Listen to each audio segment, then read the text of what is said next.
Гэтая кніга заўважна выбіваецца сярод шэрых і бляклых выданняў для дзяцей. У кнігарні Галіафа адбылася доўгачаканая прэзентацыя казак Надзеі Ясмінскай «Сем ружаў». Выданне пабачыла свет яшчэ ў восень мінулага года. Яно паспела трапіць у топ-10 самых набываных у кнігарні Логвінаў, а вокладку кнігі адзначылі на фестывале «Аднак».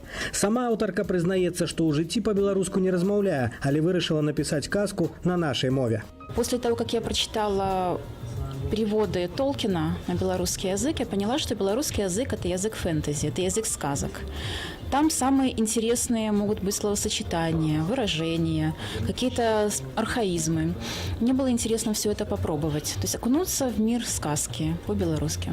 У кнігу маладой пісьменніцы ўвайшлі 7 чароўных гісторыяў, якія будуць цікавыя не толькі дзеткам. Аўтарка ўпэўненая, што ў казак няма абмежаванняў па ўзросце. Тэкст аздоблены ілюстрацыямі Кацярыны Дубовік. Частку арыгінальных малюнкаў, зробленых да гэтага выдання, ужо выкупіў Нацыянальны мастацкі музей Беларусі.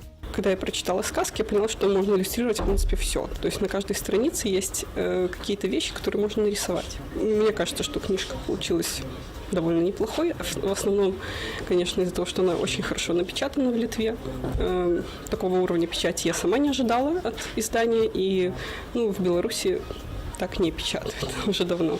Набыць «Сем ружаў» можна ў кнігарнях Галіафа і Логвінаў. Надзея Ясмінска цяпер працуе над новай кнігай «Фэнтэзі для падлеткаў». Сергей Будкін, Белсат.